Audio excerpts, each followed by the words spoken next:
മേയർക്കും MLAക്കും എതിരെ സംസാരിക്കാൻ സാധ്യതയുള്ളൊരു memory card കണ്ടെത്തുമെന്ന് നിങ്ങൾക്ക് തോന്നുന്നുണ്ടോ? ഇതെല്ലാം രാഷ്ട്രീയമാണ്. അവസാനമായി ബസ്സിനകത്തുണ്ടായിരുന്ന ബസ്സിൻ്റെ ഉത്തരവാദിത്തപ്പെട്ട ആളെന്ന് പറയുന്നത് കണ്ടക്ടറാണ്. ഈ കണ്ടക്ടറിനെ വ്യക്തമായി ചോദ്യം ചെയ്താൽ, ആ കണ്ടക്ടറിൻ്റെ ഫോൺ കോൾസ് പരിശോധിച്ചാൽ, ആ സമയത്തുണ്ടായിരുന്ന CDRs എടുത്ത് നോക്കിയാൽ ഈ വിഷയവുമായി ബന്ധപ്പെട്ട ആരൊക്കെ ഇടപെട്ടിട്ടുണ്ടെന്ന് അറിയാൻ പറ്റും. അധികം നാളൊന്നും ആയിട്ടില്ലല്ലോ, ഇപ്പോഴും അവൈലബിൾ ആണ്. ഇൻവെസ്റ്റിഗേറ്റിംഗ് ഓഫീസർ കൊടുത്ത ഡയറക്ഷൻ പോലും പാലിക്കാതെയാണ് ഇപ്പോൾ കുറ്റപത്രം കളവായിട്ട് സമർപ്പിച്ചിരിക്കുന്നത്. അതുകൊണ്ട് തന്നെ അന്വേഷണ ഉദ്യോഗസ്ഥനെതിരെ നമ്മൾ മറ്റ് നിയമ നടപടികളുള്ള നോട്ടീസ് അയച്ചു കഴിഞ്ഞു. അത് ഉടനെ തന്നെ മുമ്പോട്ട് പോകുന്നതാണ്. ഈ സാധാരണക്കാരന് സത്യസന്ധമായി ജോലി ചെയ്തുകൊണ്ടിരുന്ന ഒരുത്തന് 150 രൂപയ്ക്കോ 75 രൂപയ്ക്കോ ദിവസം ജോലി ചെയ്തുകൊണ്ടിരുന്ന ഒരുത്തനെ ഇനി ജയിലിനകത്തും കൂടെ ആക്കി 10 വർഷം ജയിലിൽ കിടത്തുക എന്നുള്ളതാണ് ഇപ്പോഴത്തെ police system supported by political system ചെയ്യുന്നത്. KSRTC ബസ് തടഞ്ഞ സംഭവത്തിൽ മേയർ ആര്യ രാജേന്ദ്രൻ അടക്കമുള്ളവരെ ഒഴിവാക്കി പോലീസ് സമർപ്പിച്ച കുറ്റപത്രം തള്ളണമെന്നാവശ്യപ്പെട്ട് ഡ്രൈവർ യദു പുതിയ ഹർജി നൽകിയിരിക്കുകയാണ്. Thiruvananthapuram chief judicial first class magistrate കോടതിയിലാണ് ഹർജി നൽകിയത്. തന്നോടൊപ്പം ഡ്യൂട്ടിയിലുണ്ടായിരുന്ന കണ്ടക്ടർ സുബിനെയും പ്രതിയാക്കണം എന്നാണ് ഈ ഹർജിയിൽ യദുവിന്റെ ആവശ്യം. സുബിനാണ് ബസ്സിലെ CCTV ക്യാമറകളുടെ മെമ്മറി കാർഡ് നശിപ്പിച്ചത് എന്നാണ് യദുവിന്റെ ആരോപണം. ഇതിൽ തമ്പാനൂർ പോലീസ് കേസെടുത്തുവെങ്കിലും മെമ്മറി കാർഡ് ഇതുവരെ കണ്ടെത്താനായിട്ടില്ല. അതിനിടെ ഡ്രൈവർ യദുവിനെതിരെ കുറ്റപത്രം ഉടൻ സമർപ്പിക്കാനുള്ള നീക്കത്തിലാണ് പോലീസ്. യദുവിന്റെ അഭിഭാഷകൻ അശോക് P. നായർ സാർ ഒപ്പം ചേരുകയാണ്. ശ്രീ അശോക് P. നായർ, ഈ മേയർ ആര്യ രാജേന്ദ്രനെയും മറ്റുള്ളവരെയും അശ്ലീല ആംഗ്യം കാണിച്ചുവെന്ന കേസിൽ മ്യൂസിയം പോലീസ് യദുവിനെതിരെ കുറ്റപത്രം നൽകാൻ ഒരുങ്ങുകയാണ്. ഇത് യദുവിനെ കുരുക്കാകാനുള്ള സാധ്യതയുണ്ടോ? അന്വേഷണത്തിൽ സ്വാഭാവികമായിട്ട് യദുവിനെ കുരുക്കിയല്ലേ പോലീസ് അന്വേഷിച്ച് ആ കുറ്റപത്രം സബ്മിറ്റ് ചെയ്യുള്ളൂ. അതും ചോദിക്കേണ്ട കാര്യമുണ്ടോ? ഈ സാധാരണക്കാരന് സത്യസന്ധമായി ജോലി ചെയ്തുകൊണ്ടിരുന്ന ഒരുത്തന് 150 രൂപയ്ക്കോ 75 രൂപയ്ക്കോ ദിവസം ജോലി ചെയ്തുകൊണ്ടിരുന്ന ഒരുത്തനെ ഇനി ജയിലിനകത്തും കൂടെ ആക്കി 10 വർഷം ജയിലിൽ കിടത്തുക എന്നുള്ളതാണ് ഇപ്പോഴത്തെ police system supported by political system ചെയ്യുന്നത്. അത് കുറ്റപത്രം വരട്ടെ, നമുക്ക് കോടതിയിൽ അതിൻ്റെ ട്രയൽ നടത്തി കോടതി തീരുമാനിക്കട്ടെ എന്താ സത്യം എന്നുള്ളത്. കഴിഞ്ഞ ദിവസം ആര്യ രാജേന്ദ്രന്റെ സഹോദരനെ ബലിയാടാക്കിയാണ് പോലീസ് കുറ്റപത്രം നൽകിയത്. ഇപ്പോൾ യദുവിനെതിരെ കുറ്റപത്രം നൽകാനും ഒരുങ്ങുന്നു. ഇങ്ങനെ പോയാൽ ഇപ്പോൾ യദുവിന് നീതി കിട്ടില്ല എന്ന് ഉറപ്പായോ? യദുവിന് നീതി കിട്ടണം എന്നുണ്ടെങ്കിൽ സത്യസന്ധമായി ഈ വിഷയങ്ങൾ തുറന്ന് ധൈര്യത്തോടു കൂടി കോടതി മുമ്പാകെ പറയാനുള്ള സാക്ഷികൾ വേണം. സാക്ഷികളുണ്ട്, കണ്ടവർ സത്യത്തോട് കൂടെ നിൽക്കുന്ന സാക്ഷികൾ ഇപ്പോഴും ഉണ്ട്. അവർ സത്യസന്ധമായ അഭിപ്രായങ്ങൾ, അവരെ കണ്ട കാര്യങ്ങൾ കോടതി മുമ്പാകെ വന്ന് പറയും. അത് പറഞ്ഞതിന് ശേഷം കോടതി തീരുമാനിക്കും പ്രതികളെ ശിക്ഷിക്കണോ വേണ്ടയോ എന്നുള്ളത്. ഈ പ്രതികൾ പ്രമുഖരായതിനാൽ അന്വേഷണത്തിൽ രാഷ്ട്രീയ ഇടപെടൽ ഉണ്ടാകുമെന്ന് തുടക്കം മുതൽ ആക്ഷേപമുണ്ടായിരുന്നാണ്. താങ്കളും ആ രീതിയിൽ തന്നെയാണ് പറഞ്ഞിരുന്നത്. തുടർന്നാണ് യദുവിന്റെ ഹർജിയിൽ അന്വേഷണ ഉദ്യോഗസ്ഥനായ കന്റോൺമെന്റ് CIക്ക് കോടതി 5 നിർദ്ദേശങ്ങൾ നൽകുകയും ചെയ്തത്. അതെല്ലാം വെറുതെയായോ? ഈ 5 നിർദ്ദേശങ്ങൾ നൽകിയിരുന്നത് മോണിറ്ററിംഗ് ഹർജി, നമ്മൾ ഫയൽ ചെയ്ത മോണിറ്ററിംഗ് ഹർജി അനുവദിച്ചുകൊണ്ടാണ് 5 നിർദ്ദേശങ്ങൾ നൽകിയിരുന്നത്.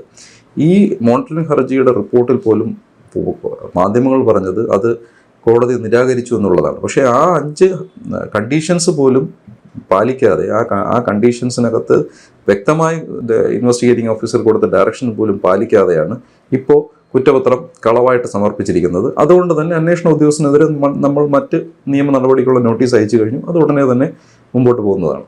ഈ CCTV ദൃശ്യങ്ങൾ അടങ്ങിയ മെമ്മറി കാർഡ് ഇതുവരെ കണ്ടെത്താനായിട്ടില്ലല്ലോ. തമ്പാനൂർ പോലീസ് ഈ കേസ് അന്വേഷണം അവസാനിപ്പിച്ച മട്ടുമാണ്. അപ്പോൾ പോലീസ് ശരിക്കും ഒത്തുകളിക്കുകയായിരുന്നു. ഈ CCTV ദൃശ്യങ്ങളാണ് ഈ കേസിനകത്ത് നിർണായകമായ ഒരു തെളിവ്. കാരണം CCTV എന്ന് പറയുന്നത് ആ ബസ്സിനകത്ത് ഡ്രൈവറിൻ്റെ തലയ്ക്ക് തൊട്ട് മുകളിലിരിക്കുന്ന ക്യാമറയാണ്. ക്യാമറയും മറ്റ് 2 ക്യാമറകളും കവർ ചെയ്യുന്ന മെമ്മറി വിഷ്വൽസ് ഉള്ളതാണ് ഈ CCTV. ആ CCTV പ്രവർത്തിക്കുന്നുവെന്നും ആ CCTVയുടെ മെമ്മറി കാർഡ് അല്ലെങ്കിൽ ആ മൊത്തം യൂണിറ്റ് പ്രോപ്പറായിട്ട് ഫങ്ഷൻ ചെയ്യുന്നുവെന്നും റിപ്പോർട്ടിനോടുകൂടിയാണ് തൃശ്ശൂരിൽ നിന്ന് വണ്ടി യാത്ര ചെയ്തിരിക്കുന്നത്. ആ വണ്ടി യാത്ര ചെയ്ത് തിരുവനന്തപുരത്ത് എത്തിയ സമയത്ത് ലാസ്റ്റ് ആ ബസ്സിനകത്ത് നിന്ന് ബസ്സിൻ്റെ ഉടമസ്ഥൻ എന്നുള്ള രീതിയിൽ ബസ്സിൽ നിന്ന് ലാസ്റ്റുള്ള മനുഷ്യൻ അതിനകത്തുള്ള കണ്ടക്ടറാണ്. കാരണം ഡ്രൈവറെ നേരത്തെ തന്നെ ബസ്സിൽ നിന്നും പോലീസുകാരെ കൂട്ടിക്കൊണ്ടു പോയിരുന്നു ഉദ്ദേശം 10:30 മണിയോടുകൂടി. അപ്പോൾ അവസാനമായി ബസ്സിനകത്തുണ്ടായിരുന്ന ബസ്സിൻ്റെ ഉത്തരവാദിത്തപ്പെട്ട ആളെന്ന് പറയുന്നത് കണ്ടക്ടറാണ്. ഈ കണ്ടക്ടറിനെ വ്യക്തമായി ചോദ്യം ചെയ്താൽ ആ കണ്ടക്ടറിൻ്റെ ഫോൺ കോൾസ് പരിശോധിച്ചാൽ ആ സമയത്തുണ്ടായിരുന്ന CDRs എടുത്ത് നോക്കിയാൽ ഈ വിഷയവുമായി ബന്ധപ്പെട്ട് ആരൊക്കെ ഇടപെട്ടിട്ടുണ്ടെന്ന് അറിയാൻ പറ്റും. അധികം നാളൊന്നും ആയിട്ടില്ലല്ലോ, ഇപ്പോഴും അവൈലബിൾ ആണ്. ഇതൊന്നും പ്രോപ്പറായിട്ട് തമ്പാനൂർ പോലീസ് ചെയ്യുന്നില്ല. തമ്പാനൂർ പോലീസ് ചെയ്താൽ, ഈ മെമ്മറി കാർഡ് റിക്കവറി നടത്തിയാൽ, ഈ മെമ്മറി കാർഡിനകത്ത് ബസ്സിനകത്ത് ആരൊക്കെ അസഭ്യം പറഞ്ഞുവെന്നും MLA ബസ്സിനകത്ത് കയറിയതിനു ശേഷം എന്തൊക്കെ അട്രോസിറ്റീസ് കമ്മിറ്റ് ചെയ്തുവെന്നും ഒരാൾ മൊബൈൽ ഫോണിൽ പകർത്തുന്നത്, ആ മൊബൈൽ ഫോൺ വാങ്ങിച്ച് ഡിലീറ്റ് ചെയ്യാൻ മേയർ പറയുന്ന കാര്യങ്ങളെല്ലാം ആ CCTVക്കകത്ത് മെമ്മറി കാർഡിനകത്ത് അവൈലബിൾ ആയിരിക്കും. അത് പുറത്തു വന്നാൽ ആരെയാണോ ബാധിക്കുന്നത് അത് സഹായിക്കേണ്ടത്, അല്ലെങ്കിൽ പുറത്തു വരാതിരിക്കാൻ സഹായിക്കേണ്ടത് പോലീസിൻ്റെ ഉത്തരവാദിത്തമാണ്. അതുകൊണ്ട് മാത്രമാണ് ആ മെമ്മറി കാർഡ് ഇതുവരെയായിട്ടും തമ്പാനൂർ പോലീസിന് തിരിച്ചു കൊണ്ടുവരാൻ പറ്റാത്തത്.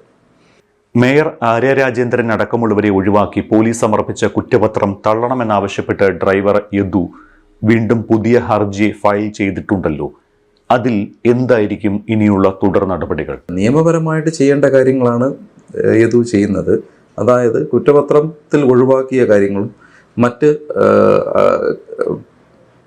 അതിനകത്തുള്ള ഡിഫിക്കൽട്ടീസും അജിറ്റേറ്റ് ചെയ്തുകൊണ്ട് അദ്ദേഹം കോടതി മുമ്പാകെ പ്രൈവറ്റ് കംപ്ലയിൻറ്റ് ഫയൽ ചെയ്ത് കഴിഞ്ഞു. അത് കോടതി ഫയൽ സ്വീകരിച്ചു. 6-ാം തീയതി യദുവിൻ്റെ മൊഴിയെടുക്കാനായിട്ട് ബഹുമാനപ്പെട്ട കോടതി JFMC 3 തിരുവനന്തപുരം അത് പോസ്റ്റ് ചെയ്തിട്ടുമുണ്ട്. നേരത്തെ സൂചിപ്പിച്ച കാര്യം തന്നെയാണ്.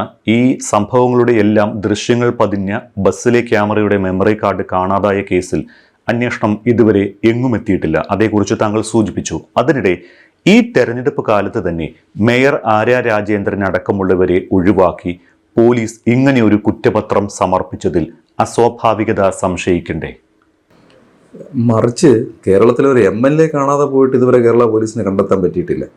ആ കേരള പോലീസാണ് ഒരു മെമ്മറി കാർഡ് കണ്ടെത്തുമെന്ന് നിങ്ങൾ മനസ്സിലാക്കുന്നത്. പക്ഷേ അതേസമയം ചെറിയ ചെറിയ കാര്യങ്ങൾ, ഒരു വളരെ നിസ്സാരമായ ഒഫൻസുകൾ ചെയ്യുന്ന ആൾക്കാരെ രാത്രിയായിട്ട് പിടിക്കുന്നു, അല്ലെങ്കിൽ വലിയ കുറ്റകൃത്യം ചെയ്ത് ചെറിയ ആൾക്കാരെ മിനിറ്റുകൾക്കകം പിടിക്കുന്നു. എന്നിട്ട് ഇപ്പോൾ കേരള പോലീസിൻ്റെ തോളിലൊരു പൊൻതൂവൽ അല്ലെങ്കിൽ തലയിലൊരു പൊൻതൂവൽ എന്ന് തലക്കെട്ടോടുകൂടി ഹാഷ്ടാഗുകൾ വരുന്നു. പക്ഷേ ഒരു ഈ ജനപ്രതിനിധിയെ കാണാതെ പോയിട്ട് എത്ര നാളായി? എന്തുകൊണ്ട് പിടിക്കാൻ പറ്റാത്തത്? ആ പിടിക്കാൻ പറ്റാത്ത പോലീസുകാരാണോ ഈ പറയുന്ന ഒരു നിർണായകമായ മെമ്മറി കാർഡ്, അതും മേയർക്കും MLAക്കും എതിരെ സംസാരിക്കാൻ സാധ്യതയുള്ളൊരു മെമ്മറി കാർഡ് കണ്ടെത്തുമെന്ന് നിങ്ങൾക്ക് തോന്നുന്നുണ്ടോ? ഇതെല്ലാം രാഷ്ട്രീയമാണ്.